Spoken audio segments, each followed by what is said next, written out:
livro de Isaías, profeta Isaías, capítulo 38, diz assim,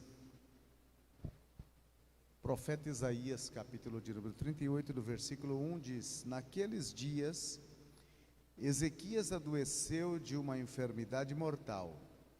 Veio ter com ele o profeta Isaías, filho de Amós, e lhe disse: assim diz o Senhor, põe em ordem a tua casa, porque morrerás e não viverás. Então virou Ezequias o rosto para a parede e orou ao Senhor.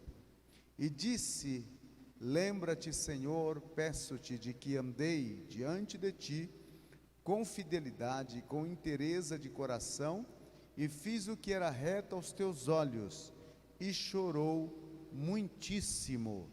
Então veio a palavra do Senhor a Isaías, dizendo: vai e dize a Ezequias: assim diz o Senhor, o Deus de Davi teu pai, ouvi a tua oração e vi as tuas lágrimas.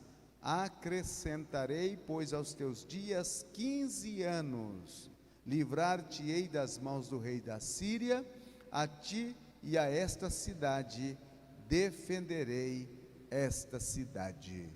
Amém? Podeis sentar, meus irmãos. Meus queridos irmãos, hoje nós vamos falar sobre põe em ordem a tua vida.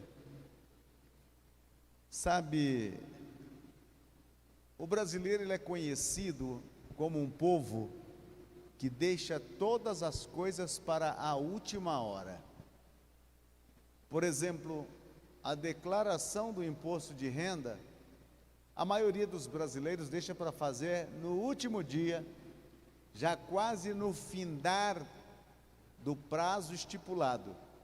E aí então há um grande tráfico de informações nos computadores da Receita, e trava, cai o sistema, e muitos depois têm que estar retificando a sua declaração e assim por diante. Outra questão também que acontece com o brasileiro de costume, é que brasileiro ele tem uma dificuldade com relógio. Ele gosta de relógio não para marcar as horas, mas para o enfeite do braço. Se está marcado para as 19, ele não consegue chegar às 19, ele chega sempre às 19h30. Se marca para 19h30, ele chega às 20. Se marca para as 20, ele chega às 21. E assim é a vida do brasileiro. Agora, isso é falta de se autoeducar, ser preventivo, ser uma pessoa que procura sempre estar no horário,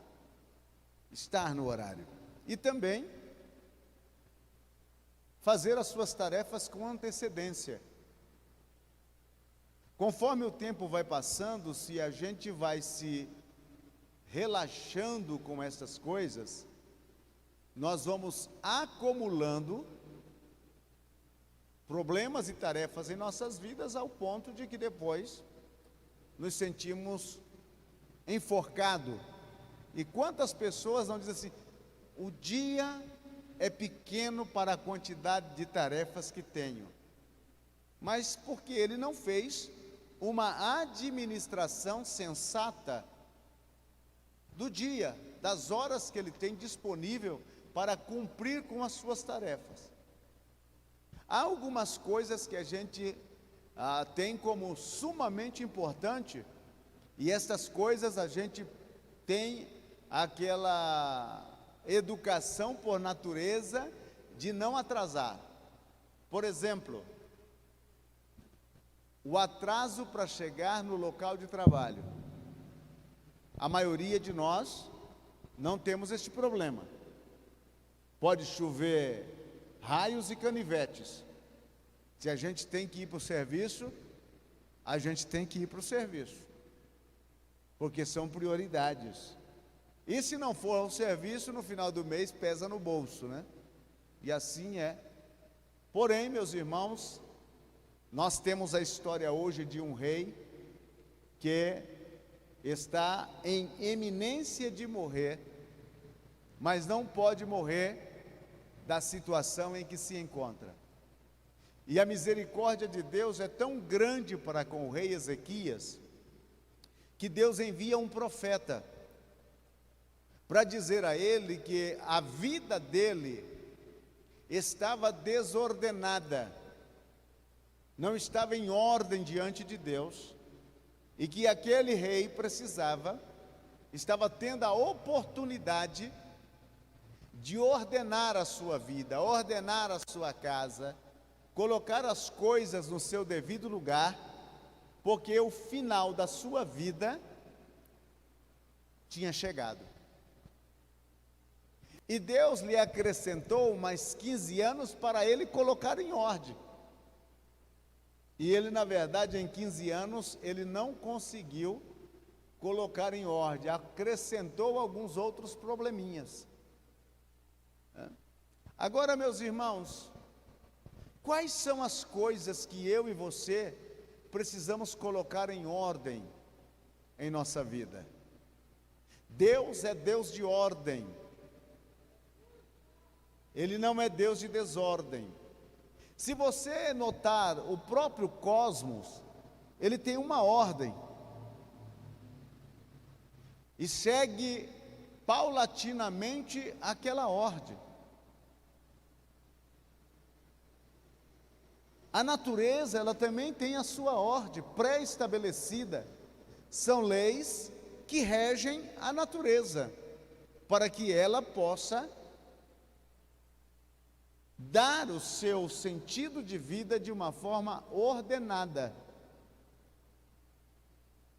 Quando Deus cria o mundo ordenadamente, a princípio a terra estava em desordem, e Deus então vem e coloca ela no seu devido lugar e na sua devida ordem. Porém, depois que Deus cria toda a terra, a Bíblia diz: e viu Deus que era bom. Até a criação que Deus faz do homem, o acento de qualidade que Deus dá é bom. Porém, o homem, com uma atitude de desobediência, ele traz a desordem, o caos no planeta. O mundo hoje se encontra em desordem, não por Deus, mas pelo homem. O homem consegue romper a ordem na própria natureza, através de suas decisões, de seus atos. Governos conseguem desordenar e desestabelecer uma nação inteira, através de leis que trazem desordem. E todas as vezes que nós promovemos a desordem, nós corremos o risco na autodestruição. Por isso devemos ter muito cuidado e ordenar as nossas vidas. Eu anotei aqui algumas coisas que eu e você precisamos colocar em ordem, ter sempre ordenada, para que não nos venha tomar de surpresa. E quais são essas questões que eu e você precisamos sempre estar colocando em ordem? Vamos começar por pôr em ordem a nossa família. Colocar em ordem a nossa família é uma responsabilidade daqueles que são casados e aqueles que estão pretendendo casar. Como ordenar a nossa família? Um dos requisitos que Paulo aponta em 1 Timóteo para se escolher um obreiro é que ele governe bem a sua casa. A palavra governar é administrar. Que administre bem a sua casa, que leve ela bem ordenada, que os seus filhos estejam baixo a sujeição. Então a ordem na casa deve começar por mim, como o chefe da família. Eu tenho uma responsabilidade de ser exemplo para os demais integrantes da família. Eu não posso exigir do meu filho que chegue em casa por volta das 10 da noite, se eu sempre chego à meia-noite. Então, o exemplo, ele arrasta as pessoas. Então, eu sou responsável de colocar em ordem, primeiro eu, começando por mim, começando comigo. Eu devo ser bem organizado nas minhas coisas. Se é homem, homem, muitas vezes pensa que o nosso compromisso é somente trabalhar lá fora e trazer as coisas para dentro de casa. E deixamos a nossa casa, através de nossas vidas, em uma desordem. Eu conheço homens que ele, após tomar o seu banho, ele deixa a toalha molhada em cima da cama. A meia que ele utilizou, ele deixa na cozinha um pé e na sala o outro. Sem contar que a sua roupa interior, nós aqui no Brasil chamamos de cueca, deixa até jogada em qualquer lugar, e alguns dizem até com umas freadas para cima. É uma desordem. Se você, meu irmão, age desta forma, a sua esposa está aqui, está te vendo, tá dizendo, fala Jeová, fala com ele. Você e eu precisamos de ordem. E se nós formos criados de uma forma, de um lar desordenado, a gente tem toda a propensão de cometer os mesmos erros. Porque já existe um refrão que disse: casa de pai, escola de filho. E os homens ainda ficam repetindo: quando eu crescer eu vou ser como meu pai. E se seu pai é desordenado, você está dizendo: eu vou ser desordenado como o meu pai.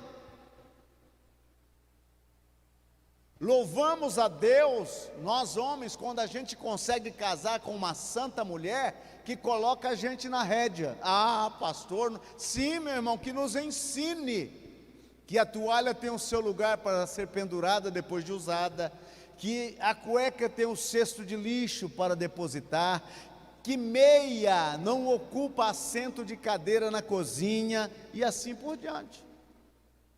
Quando nós começamos a fazer isso, então colocar em ordem a nossa vida, ter ordem com as nossas formas de sentar, os nossos modos, falar. Aqui em Araçatuba eu tenho notado que grande parte das pessoas que a gente conversa, eles não esperam você falar, eles saem interpelando pelo meio da conversa. Ele não espera você dizer aquilo que você está dizendo. E você começa a falar: não, eu já sei como é que deve, e não sabe coisa nenhuma. É um costume regional de Araçatuba. Pastor, mas e esse costume? Esse costume também se muda. A Bíblia diz: seja pronto para ouvir, tardio para falar. Por ordem na nossa vida, até nisso, ordem no horário. Se marcamos um horário, nós devemos cumprir com aquele horário. E para nós que marcamos o horário para um atendimento, Você chega, senta e espera aquela pessoa, a hora marcada foi para as 10, das 10 passou para 11 passou para meio-dia, meio-dia passou para 1 da tarde, aí quando você está saindo no portão afora, lá chega aquele santo, aquela santa e diz: "Uai, o senhor já vai embora?" O horário foi marcado para as 10. E outras vezes eles nem ligam para dizer que não vai vir. E você eliminou outros compromissos somente para atender aquela pessoa. Uma pessoa que é desordenada no horário, ela se torna ladrão do tempo dos outros. Muitas pessoas na Inglaterra perdem negócios de milhares e milhares de libras esterlinas por não cumprir com 5 minutos que chegou atrasado.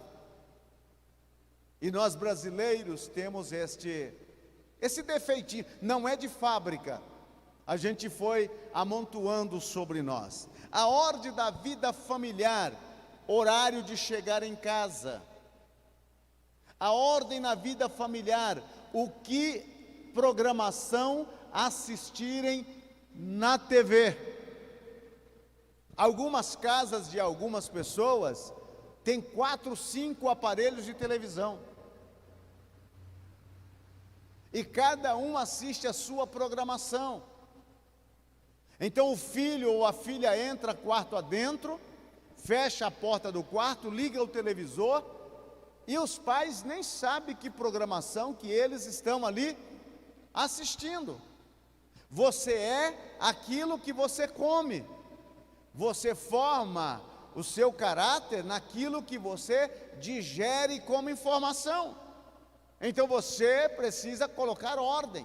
E muitas vezes é 2 da madrugada, 3 da madrugada, o filho, a filha, o pai e a mãe estão todos assistindo um seriado, sei lá, que este horário eu não sei o que passa mais. No tempo que eu não era crente era o Corujão, né? Corujão da madrugada, agora eu não sei qual é mais. E no outro dia tem que trabalhar cedo. Aí levanta, não dormiu o suficiente para repor as energias que o corpo exige, levanta sem dormir o suficiente e depois então não vai produzir lá no trabalho para onde vai e por aquilo que é pago.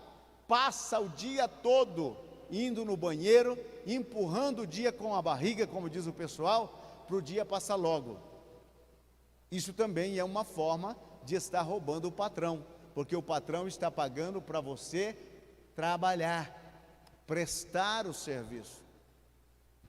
E aí você diz: "Eu não sei porque eu não sou abençoado." São uma conjuntura de fatores que muitas vezes bloqueiam as bênçãos de Deus na nossa vida. E coisa simples, pequena, pelo fato de nós não colocarmos em ordem. Segundo, colocar em ordem a vida do casal. Se você é casado, quantos são casados aqui? Levante a mão. Olha aí, quase todos. E tem alguns que ainda têm esperança, já estão profetizando sem ser casado e levantando a mão. Colocar em ordem a vida do casal. Irmãos, eu não canso de repetir isso. Casamento é para toda vida. Acabou. Quando o cerimonialista da cerimônia do casamento diz essas palavras, até que a morte os separe, ele não está simplesmente cumprindo um figurino. Ele está repetindo um mandamento expresso pelo próprio Deus, até que a morte os separe. E tem que ir nesta vida de casado. Eu sei que quando a gente casou, né, o tempo foi passando, as coisas foram ficando diferentes, porém, esse ajuste se faz necessário. Esse ajuste se faz necessário. E viver ordenado dentro do matrimônio é uma responsabilidade que Deus delegou tanto ao homem como à mulher. Ao homem. Nós, homens, temos uma dificuldade porque parece que fomos pegados a laço. A gente tem aquela atitude animalesca. A gente, muitas vezes, nem faz questão das coisas. Só para nós homens, quanto tempo faz que você não dá uma flor para sua esposa?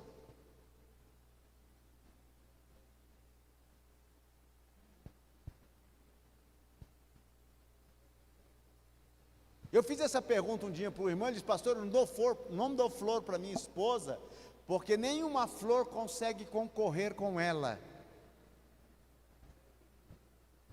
Além de ser um sujeito não detalhista, ainda é terrível, né? Quanto tempo faz que você não convidou a sua esposa para uma refeição? Olha, no Rondon é barato a comida, irmãos. Com quinzão come você e a mulher. É barato. Quanto tempo? Não, mas você... Não, pastor, eu não convido a minha esposa para ir num restaurante porque eu gosto da comida dela. Nunca convida.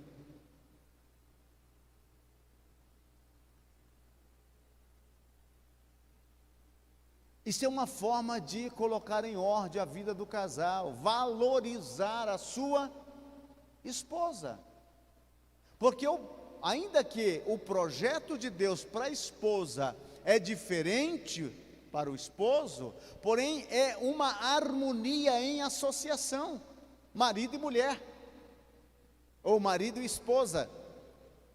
É uma harmonia em associação, que os dois juntos vai levantar uma família, vai edificar um lar, e vai fazer com que aquele lar seja um exemplo, onde os filhos irão servir a Deus e glorificar o nome do Senhor. Então, a vida do casal precisa estar ordenada, até na questão sexual. A Bíblia disse que a mulher não tem autoridade sobre o seu corpo, e que o homem também não tem autoridade sobre o seu corpo. E Paulo disse: não vos priveis uns aos outros, a não ser por mútuo consentimento, para dedicardes à oração, por um período, e depois volte a se juntarem, para que Satanás não vos tente. Ordena isto, coloque em ordem esta questão, porque a sua vida íntima pode afetar a sua vida espiritual. Pedro disse: maridos, vivei com elas a vida normal, dando consideração à mulher por ser ela um vaso mais frágil, para que as vossas orações não sejam interrompidas. Esta é uma realidade. Então, até a vida íntima do casal pode afetar a vida espiritual. Coloque em ordem isso. O homem não tem domínio sobre si, a mulher tem domínio sobre ele. A mulher não tem domínio sobre si, o homem tem domínio sobre ela. Então, meu querido irmão: pastor, mas é quando a gente casou, ela era tão bonitinha, tão cheirosinha, o tempo passou, ela agora só cheira alho, cebola, pastor, falta os 4 dentes da frente. Pois bem, ela ficou assim porque ela viveu ao seu lado. Você não fez o mantenimento, não manteve, você não investiu. Se você e eu queremos uma esposa sempre em forma, bonita, a gente precisa gastar, fazer investimento. Investir, meu irmão. Uma baranga por aí você consegue com R$2.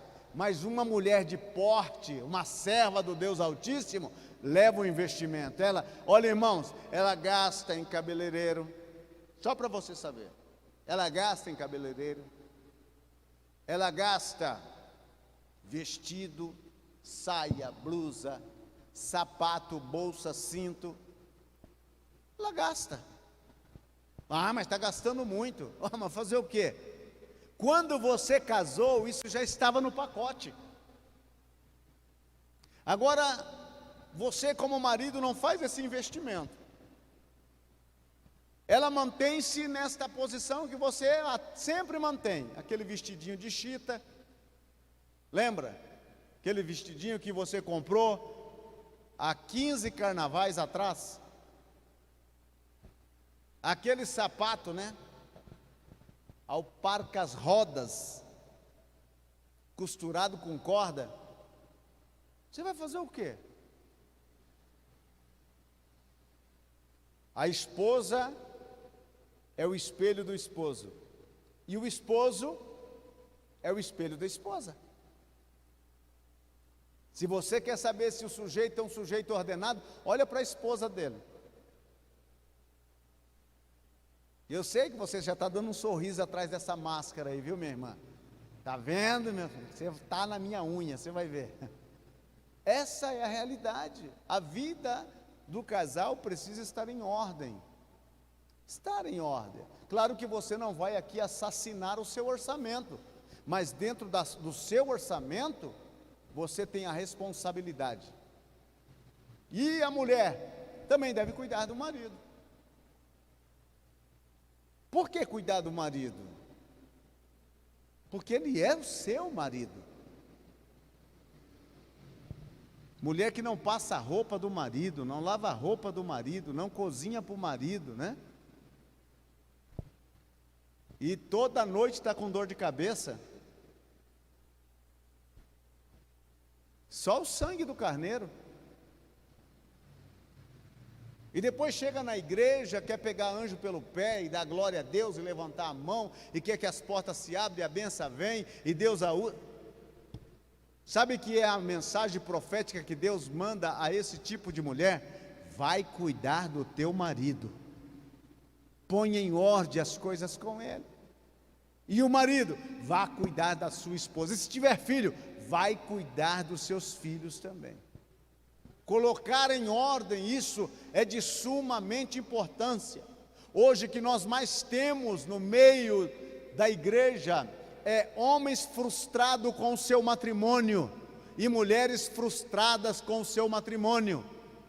Não é o homem que eu sonhei, não é a mulher que eu sonhei, não é o que eu queria, não é o que eu queria. Por quê? Porque não houve um investimento ordenado, cada dia, cada momento. Isso não é uma só vez, somente hoje, não, isso é sempre. E quando o tempo vai passando, quando você compra um carro novo, você quase não aparece na mecânica com ele, sim ou não? Quase não aparece. Mas compra um Chevetinho 77, um DKV, ixi, fui longe, hein? Um Gordini, e gordinho também. Esse tipo de veículo, já usado, ele fica mais na oficina do que na garagem de casa. Então esse homem, ele envelheceu, essa mulher envelheceu, e agora a manutenção é mais constante. Se já passou dos 40, é aquela idade com dor, né? Levanta de manhã, estou com dor, estou com dor, estou com dor, estou com dor, e assim por diante. Essa é a realidade da vida. Então, quanto mais o tempo passa, maior deve ser feito o investimento, a manutenção. Muitas coisas com o tempo, a lei da gravidade opera. E aquilo que outrora era uma flor, hoje parece mais um maracujá. Mas isso é uma realidade. Isso vai deixar de amar? Jamais. E nós homens pensa que a gente nunca envelheceu, a gente continua ainda aquele garotão de 18, de 20, é que o espelho é mentiroso. A gente pensa que é somente a mulher que envelheceu, e você olha, você carrega uma pipa na frente que você não tinha, né? As suas nádegas some, você já não vê elas. A situação para você se torna um pouco diferente, cabelo começa a cair ou embranquecer, a força já não tem mais, né? Para subir uma escadinha dessa do púlpito, tem que colocar 2 corrimões e ainda vir com alguém empurrando para poder subir, porque o tempo foi passando. E esta é uma realidade. E eu e você precisamos fazer essa manutenção em nós e na companheira, na sua companheira, na sua companheira. Quando Deus manda colocar em ordem, Ele se preocupa com a ordem da vida do casal. Deus retém as bênçãos a casais que vivem desordenadamente. Quando você coloca a Bíblia disse, se 2 estiverem de acordo na terra, tudo lhe será feito nos céus. Agora, se não há esse acordo, se não há essa integração, essa interação, não há como os céus responderem e desbloquearem aquilo que Deus quer derramar para você e a esposa. Pôr em ordem também a vida financeira. Vida financeira. Eu e você não podemos gastar mais do que ganhamos. Esquece. Se você ganhar 600 e gastou 800, no final do mês a conta não fecha.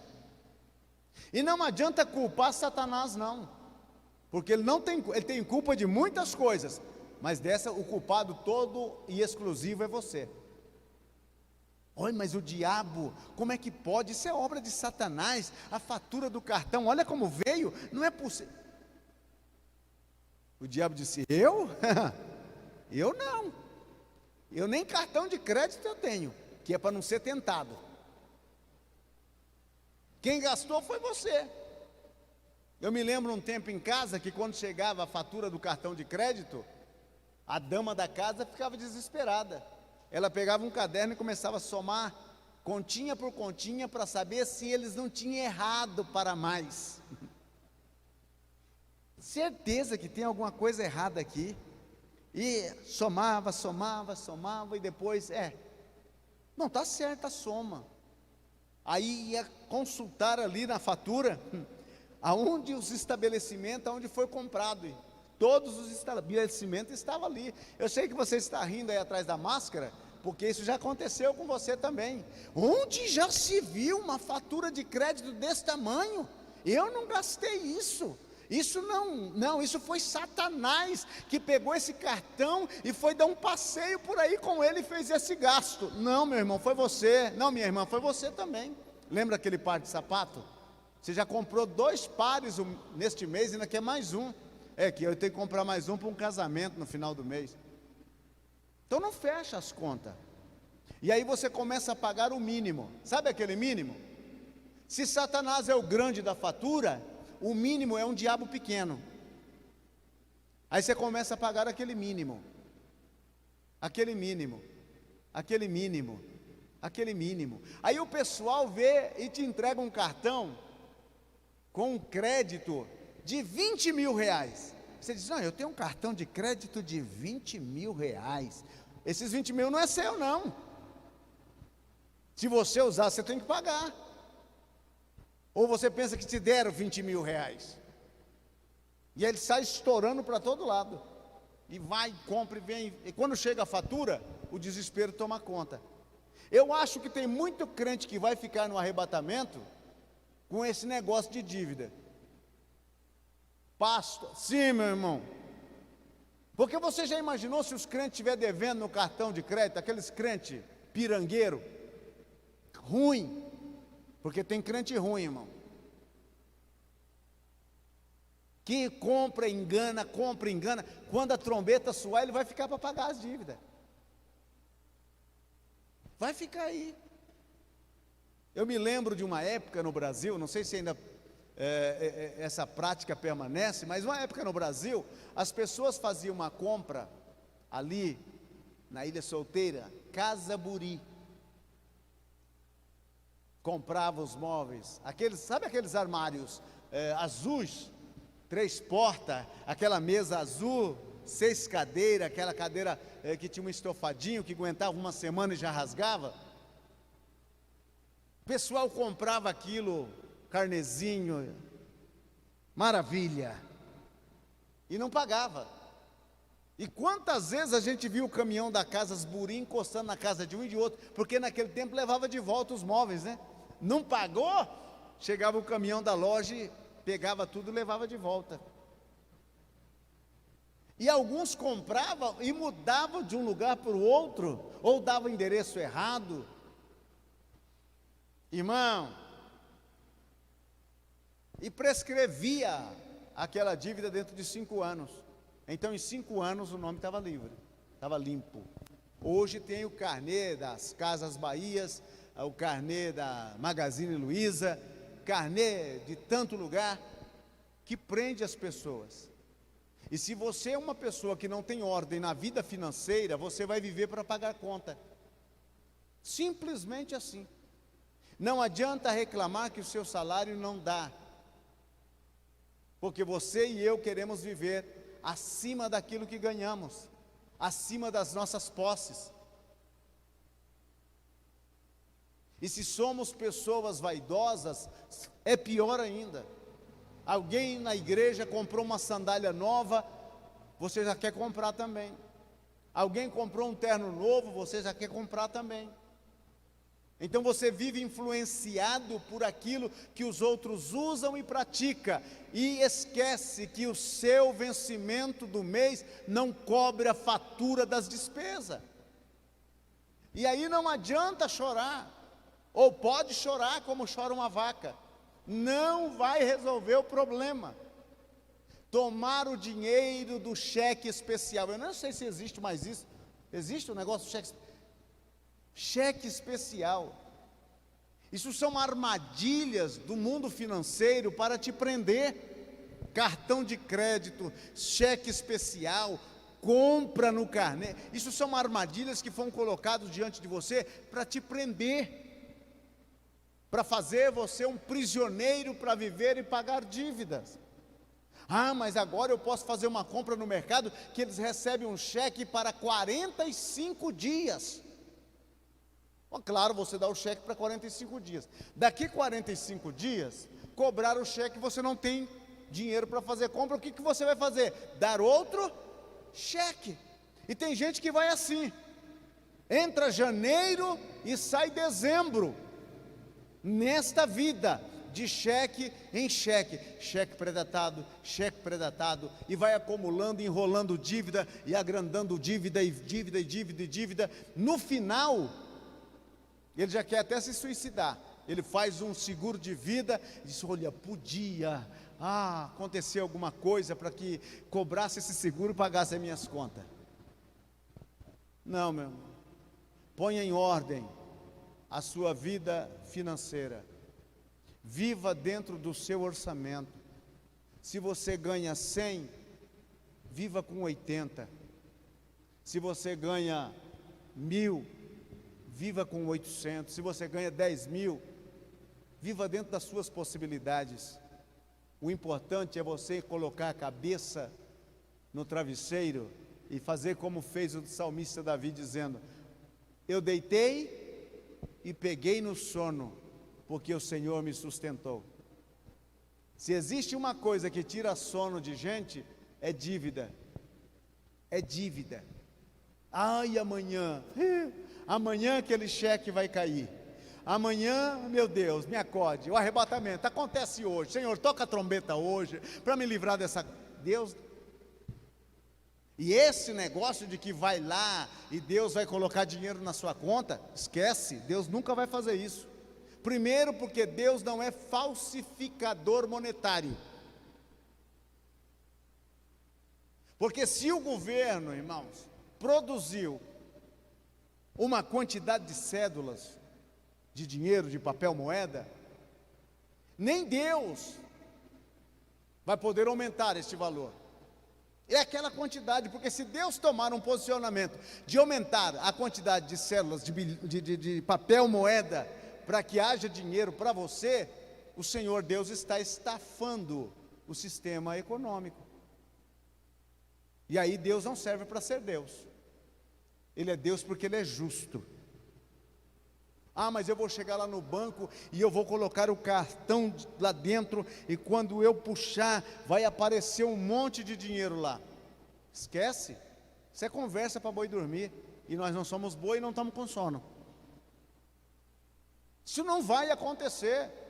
Esse pessoal que vive aí nos Facebook da vida, profetizando esta miséria, é enganação.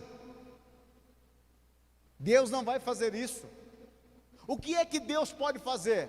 Deus pode te ajudar, porque Deus sabe aonde caiu aí uma cédula de R$100, e que ninguém encontrou, que ninguém achou. Deus pode soprar um vento lá e fazer ela vir diante de você. Ele pode. Agora, aumentar, produzir dinheiro para te atender, esquece.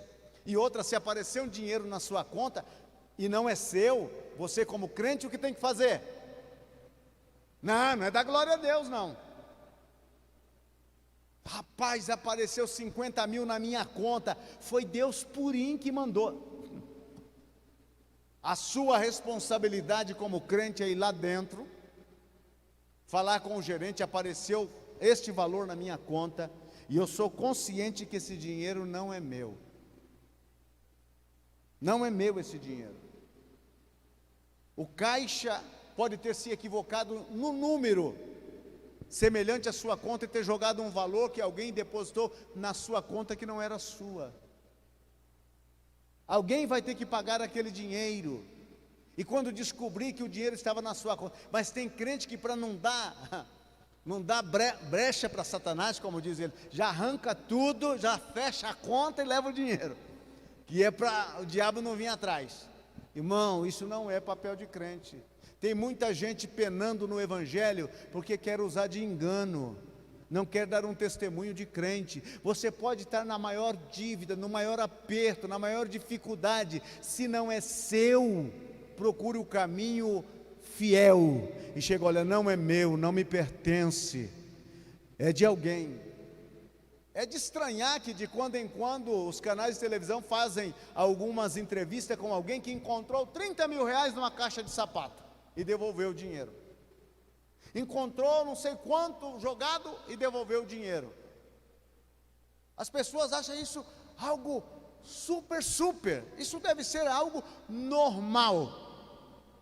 Para uma sociedade que vive debaixo do temor de Deus, tem que ser normal isso. E se é crente, ele não precisa nem dar entrevista, ele não precisa nem aparecer no canal de televisão, ele não fez mais do que a sua obrigação, porque a Bíblia disse, vós sois o sal da terra e a luz do mundo. Então se você estiver apertado financeiramente, administre essas dívidas, administre, não compre mais nada fiado, não compre mais nada fiado, até você sair das dívidas. O milagre quem vai fazer é você, porque foi você que se meteu na dívida. Ai, eu comprei isto aqui para a honra e glória do nome do Senhor. Olha, pastor, passei lá no estacionamento do Estilo, lá estava o carro tão bonito lá, falei com o irmão disse, não, dá para fazer em 72 parcelas, eu não tinha, não, eu vendo sem entrada. A Bíblia disse, pastor, comprai sem dinheiro e sem preço, e eu entrei no mistério e comprei. Olha o tamanho do carnê. Veio a primeira parcela, não pagou, a segunda não pagou, a terceira não pagou, aí o banco levou o carro. Satanás, isso é Satanás, pastor, é o diabo que fez isso. Sabe por que ele fez isso? Para mim não ir na igreja, para mim não ter carro para ir na igreja, é o diabo que fez isso. Não, o diabo não tem nada a ver com isso, foi você mesmo que se meteu nessa camisa de 7 varas, você não tinha condições. Se não dá para andar de carro, irmão, anda de bicicleta. Se não dá para andar de bicicleta, anda a pé. Vai dentro das suas possibilidades, das suas forças. Vai sendo fiel a Deus no pouco, e Deus vai agrandando a sua vida a cada dia. Muitas pessoas, quando te vê de bicicleta hoje, eles, quem sabe, até vão dar risada. De magrela, hein? Mas não sabe que você está de bicicleta porque é o que você pode, não é o que você quer. O que você queria era estar dentro de uma Hilux, mas não pode, então o que pode é a bicicleta. Vamos de bicicleta. Então, quando você puder, então você vai subindo na vida. Mas enquanto você não puder, viva dentro do seu orçamento. Organize. Uma das questões de maior acontecimento de divórcio nos dias de hoje são as dívidas, a área econômica, o gastar acima daquilo que ganha. E a nossa sociedade brasileira, ela está em torno de 68% endividada, devendo. Quem sabe você está aqui nesta noite e está devendo. Então vai recebendo essa que é de graça, pela mesma oferta. De graça, organize, senta, pega o seu dinheiro, o seu pagamento e vai somando. Para que quando a trombeta soar, você não tenha que ficar aqui para pagar a conta. Pastor, mas fica? Fica. Se você é consciente, está fazendo dívida com o pensamento de estafar, você vai ficar. Vai ficar. E se eu estiver perto de Jesus, eu falo, não, deixa ele aí. Ele deve para todo mundo lá embaixo. Não leva ele não, senão ele vai querer pegar ouro do céu aqui para pagar as dívidas dele lá na terra. Deixa ele aí embaixo.